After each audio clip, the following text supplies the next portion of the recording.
Nació en Santiago hace 43 años, aunque se crió en Padrón, separada con un hijo de 15 años, comenzó sus estudios en la Universidad de Santiago, pero a los 18 años se fue a vivir a Londres, en donde residió entre los años 1986 y 1995. Desde allí completó su licenciatura en Filología Inglesa en la Universidad de Salamanca. Posteriormente se trasladó a Escocia, en donde vivió durante 2 años. Conoció además a su pareja y se quedó embarazada. En el año 97 regresó a Galicia, en donde con una socia decidió abrir en Santiago la Academia St. James Institute, en la que imparte clases de inglés. Doña Belén Angueira, muy buenas noches. Buenas noches. Bienvenida, gracias por estar con nosotros. ¿Por qué una compostelana como usted, padronesa, como decíamos, de adopción, decide con tan solo 18 años, todavía no estábamos padeciendo la crisis que lamentablemente sufrimos ahora, marcharse a Londres? Pues siempre había sido una ilusión mía desde pequeña, desde los 14, 15 años tenía la ilusión de viajar y me parecía que hablar inglés me iba a abrir todas esas puertas para viajar. Lo cual era cierto, ¿no? Y lo cual era cierto, sí, fue un acierto. Y entonces ya desde pequeña quería, en el colegio era francés, pero yo quería aprender inglés. Usted no es de las personas que se quede precisamente parada, ¿no?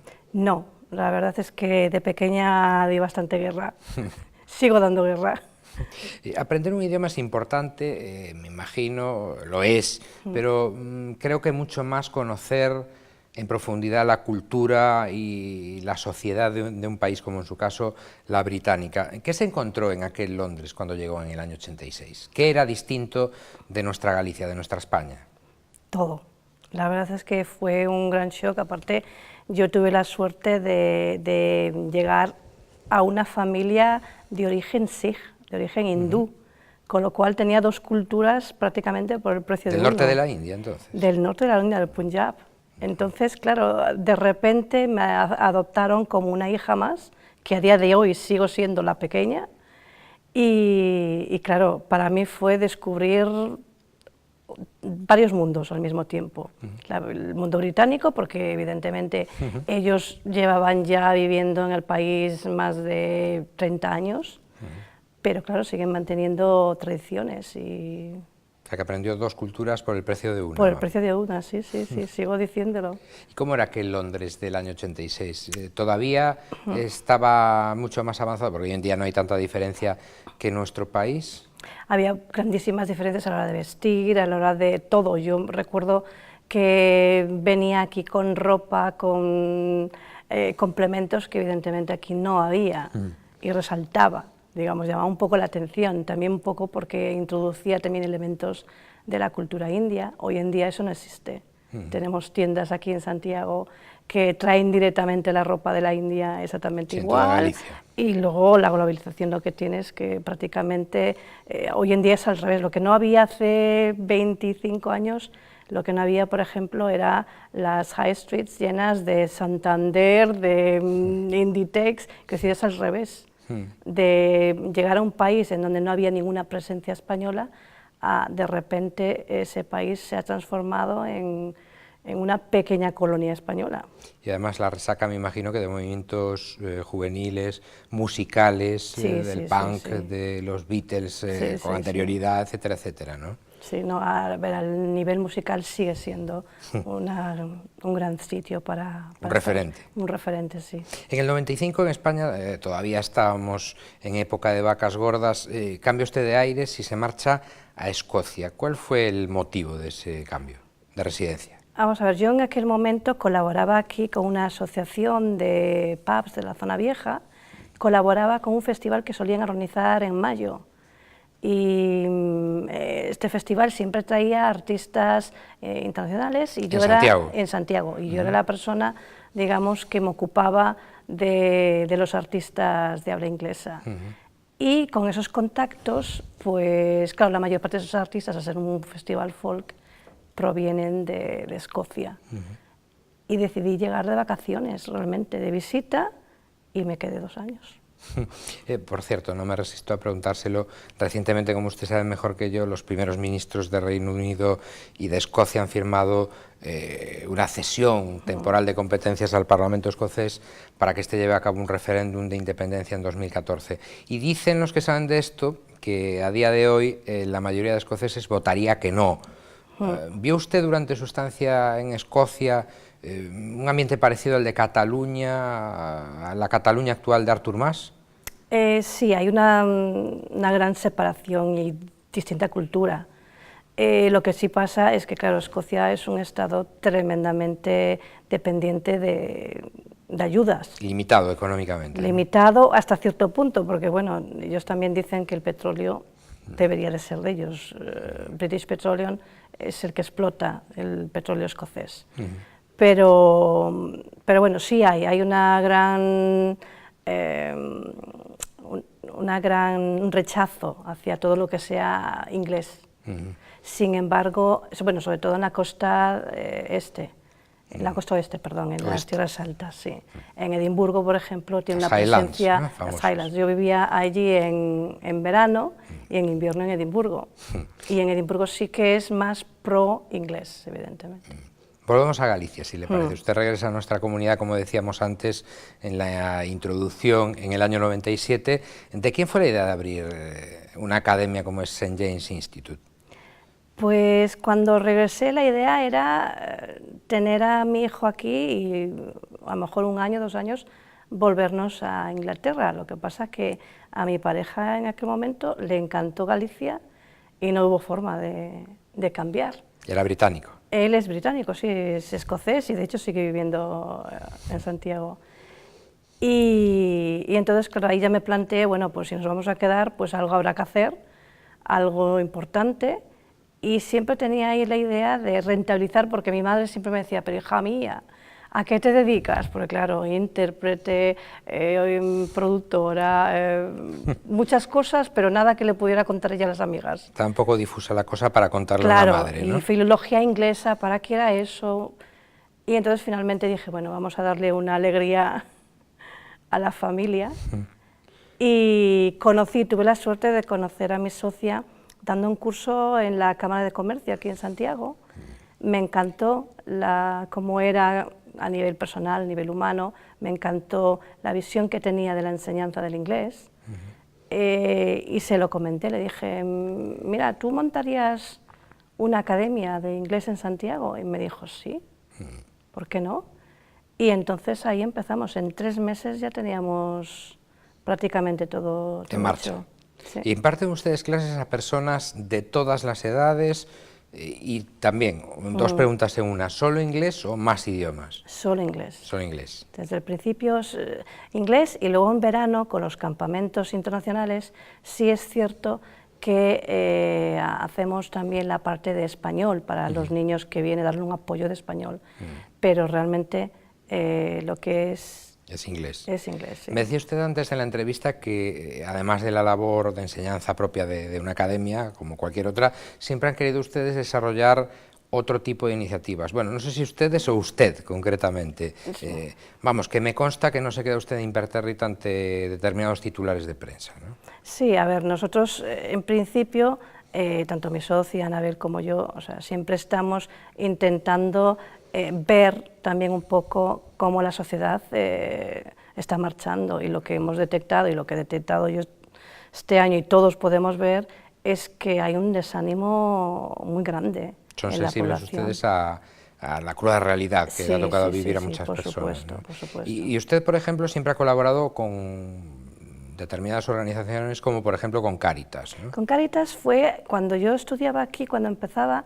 Sí es cierto que iba a dar clase también de forma altruista a niños por la tarde, después del colegio, y la verdad fue una experiencia, aprendí muchísimo como profesora ahí. Y luego lo que sí hacemos desde St. James Institute es colaborar con ONGs en lo que podemos, y claro, a veces en épocas de crisis dices, bueno, esto pues no es importante, pero creemos que sí es importante. Todo es importante. ¿Sí? Y ahora más que nunca, porque yo me imagino que efectivamente resulta que es más difícil para ellos recibir ayuda en esos momentos. Bueno, a estas alturas de entrevista muchos espectadores dirán, bueno, pero este señor, ¿por qué está entrevistando a una profesora de inglés? Ahora ya van seguramente entendiendo por qué, pero lo van a entender mucho más si les decimos que usted decidió hace nada que iba a impartir clases a parados, a desempleados mayores de 35 años de inglés, gratis. Sí. Sería como un granito de arena el que aporta usted, pero muy importante, en la lucha contra el desempleo, ¿no? Sí, a mí en un principio cuando pensé en hacer esto, que fue en agosto, la verdad es que no pensé que iba a tener tanta repercusión, o sea, realmente yo lo pensé a nivel mío personal, de satisfacción propia. ¿No pensó usted que le llamaran de Popular Televisión Galicia? No, por supuesto que no, y que estaríamos aquí hablando de esta manera, ¿no? ¿Y por qué mayores de 35 años? Explíquenos. En principio porque consideramos y considero que gente más joven puede acceder a lo que es un curso de inglés. Tienen internet, pueden hacer cursos online y tienen capacidad también para hacerlo. Sin embargo, gente mayor de 35 años, tengo alumnos que tienen 56, 58 años, que era el perfil que yo quería desde un principio. Estos alumnos, en principio, creen que no pueden hablar inglés, creen que no van a poder aprender otro idioma, y eso no es cierto. Y me imagino también porque los mayores de 35 años tienen mucha mayor dificultad también para conseguir un empleo, ¿no? Por supuesto, sí. ¿Qué tiene que hacer una persona desempleada, mayor de 35 años, como decimos, para acceder a estas clases de inglés a coste cero? Pues en principio era pasarse por la academia y hacer un registro y con la tarjeta del paro, simplemente les pedíamos eso. Y tienen ustedes además un correo, una página web, sí, perdón, una página web, info@stjamesinstitute.com y un sí. teléfono que creo que es el 981 55 4609, 55 4609. ¿Hay límite de matrícula? ¿Van a seleccionar entre los candidatos? Porque, bueno, le estoy preguntando en general si teme usted que se produzca un aluvión de peticiones. Ya hemos tenido, la verdad, un aluvión, fue la verdad un poco sorpresa, porque la noticia era en principio para salir en pequeño, pero bueno, la verdad es que al final me ha llamado gente de todos los lados. Y la idea fue suya, pero creo que algunos compañeros suyos también van a colaborar gratis, ¿no? Claro, en un principio la idea fue mía, pero claro, en la oficina la verdad el ambiente ahora es de mucho ánimo y de todos intentar echar una mano. Tenemos más de 50 personas ya para el curso. Mi idea era hacerme cargo de 20. Lo que estoy intentando ver a ver si podemos asumir los 50. Exactamente, que todo el mundo pueda entrar y que no suponga tampoco interrumpir lo que es nuestra jornada laboral, que creo que no es así. Y si no me equivoco también, las clases empezarán ya, la semana que viene, en noviembre, ¿no? El 5 de noviembre, el lunes, y acabamos a finales de mayo. Es todo un curso. Y luego es importante también decir que el curso es de inglés práctico. Quiero decir, no es el típico curso en donde la gramática es importante y necesaria. Es más conversación. Son unos manuales que habíamos escrito al principio cuando abrimos la academia, y era pensando un poco en este perfil de alumnos que le cuesta muchísimo aprender un idioma. Es un nivel de iniciación. Entonces, claro, el inglés se pronuncia y se escribe distinto, bueno, pues la pronunciación está puesta también debajo en gallego o en castellano, ¿cómo sería? Y luego los ejercicios son todos situaciones, ejemplo, pues está un turista en la calle y nos pregunta dónde está la catedral, ¿cómo se lo decimos? Y entonces, claro, es una parte también muy importante de motivación, de situaciones reales, para saber manejarse bien. Para saber manejarse bien, y ese es el objetivo, que ellos aprendan a manejarse en situaciones cotidianas de la vida, y también vamos a incluir situaciones laborales. Aquí en Santiago es mucho lo que es el contacto con el turista, pues intentar que podamos trabajar en una tienda, que podamos en una cafetería, recepción de un hotel, incluir todas estas facetas. Ya que decía usted lo de gallego, traducido al gallego o al castellano, uno de cada 4 alumnos en Galicia ya recibe por lo menos clase, una asignatura, clase de una asignatura en inglés o en idioma extranjero en general. Hay 406 nativos dando clases en este momento en colegios públicos de la comunidad y un buen número de centros adscritos a ese plan plurilingüe de la Xunta de Galicia. ¿Qué le parece ese plan? Necesario, imprescindible para el futuro de nuestros niños. Había que haberlo hecho antes. Y hay que hacerlo más, o sea, quiero decir... Avanzar más. Claro, avanzar más porque la presencia es muy poco. También es importante que haya profesionales preparados, porque auxiliares de conversación necesitan tener una preparación y ser simplemente nativo no es una garantía de esa preparación. Eso, digamos, es el tema que se nos está planteando ahora a los profesionales del sector, que es precisamente eso, que hay mucha prisa por tener presencia de auxiliares de conversación, pero realmente necesitan también ellos aprender. Hace falta gente preparada para eso.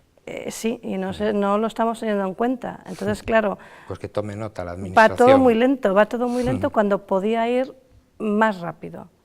Usted vivió 9 años en Londres, de hecho me decía también antes de la entrevista que viaja todavía habitualmente allí, 2 años en Escocia, como comentaba al comienzo de la entrevista. Ir a una academia como la suya está muy bien, te introduce en un idioma o tomar clases particulares, vamos, o estudiar inglés en el colegio, pero realmente el idioma se aprende estando en el país, ¿no?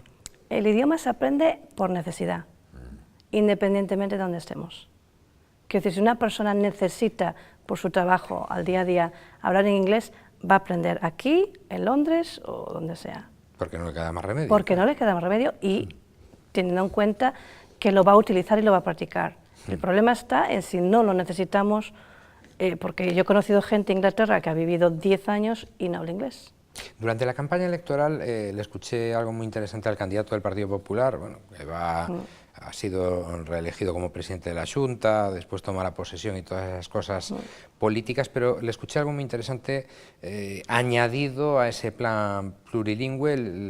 Núñez Feijóo decía que en su pueblo, en Ospeares, donde nació, han hecho una especie de aldea extranjera, han rehabilitado una serie de casas y van a estar allí viviendo durante un tiempo personas nativas de países británicos y van a aprovechar los fines de semana para desplazar allí a alumnos de colegios públicos de Galicia para que se empapen de inglés. Es decir, es la forma, no sé qué le parece a usted esa fórmula, de cubrir el espacio para aquellas personas que no tienen dinero suficiente como para poder permitirse que sus hijos vayan al extranjero. Sí, o sea, para nosotros nos parece fantástica esta opción. A mí me lo pareció, sí, no, es fantástica. Bárbara. Nosotros hacemos esto, de hecho, en Pontevedra. Empezamos con la Xunta hace, bueno, en el 2007, creando lo que eran los campamentos de inmersión lingüística en Galicia. Fuimos los primeros que desarrollamos esos campamentos en verano. Y la verdad, creamos un pueblo inglés en campamentos, granjas, escuelas, y lo que hacemos es cerrarlo a todo lo que sea elemento gallego, español, y la verdad es que sí que funciona, son 2 semanas, y estas experiencias sí que funcionan, lo que es pueblo inglés sí que están saliendo muy bien. Nosotros seguimos trabajando a nivel privado, evidentemente, los veranos, y luego también hacemos efectivamente lo que es el año académico o campamentos académicos, y trabajamos con colegios directamente, que nosotros recibimos a sus alumnos con el profesor. El profesor tiene a un profesor nativo solo a su disposición para que también aproveche para mejorar lo que es su acento, y los niños están trabajando en proyectos educativos aparte muy interesantes, porque trabajamos todo lo que es el tema de reciclaje, de naturaleza. Al ser una granja, pues trabajar en una granja, con los animales, contacto con los animales, huerta, etcétera, y la verdad es que es una experiencia muy divertida para los monitores, que normalmente no hablan una palabra de español, con lo cual para ellos también es una experiencia aquí. Como español y de gallego, claro. Exactamente, no español y gallego, sí. Como para los niños, y sí que, a mí me parece maravilloso, todo lo que sea ir hacia esa dirección. Sí, esa dirección. Hemos hablado en esta entrevista, doña Belén, de impartir clases de inglés, por lo tanto de ayudar a los demás, de hacer algo también por los demás con esas clases que han puesto ustedes en marcha para parados de más de 35 años gratuitas. Hablemos un poco del profesor también. La última pregunta al menos. ¿Qué es más rentable para un maestro de inglés? ¿Dar clases de español en el Reino Unido o de inglés aquí en España, en Galicia, por ejemplo?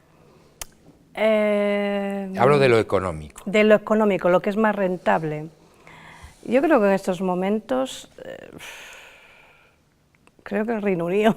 Sí, ¿no? Probablemente el Reino Unido, sí. Clases español. Sí, en estos Por cierto, momentos. en Reino Unido, en Londres, donde estuvo usted, o en la Highland de Escocia, no se preocupan tanto, creo que de la titulación, cuanto de la capacidad que tiene uno para impartir clase, ¿no? Sí, lo que pasa es que a ellos les pasa un poco como a nosotros, que llevan inmersos en una crisis desde el 2008 y claro, en estos momentos, de hecho, sí detecto colegios que están empezando a solicitar el español, cuando antes, hace 10 años, ni les interesaba lo más mínimo, ni lo veía necesario, y ahora se dan cuenta que, hombre, a lo mejor hace falta. Bueno, eso entra dentro de la mentalidad británica también. Claro, pero es que antes tenían trabajo, pero ahora no hay trabajo. Y esto es Acuérdese usted algo... de lo de por el mal tiempo, Europa ha quedado incomunicada con el Reino Unido, ¿no? Está claro. Esa es la mentalidad. Sí, sí, sí, está originaria claro. al menos. Sí. Doña Belén Angueira Pérez, ha sido un placer, ha sido muy interesante esta charla, sin duda, supongo que para los espectadores también. Gracias por estar con nosotros y hasta una próxima ocasión. Y mucha suerte con esas clases para desempleados. Muchas gracias. Gracias.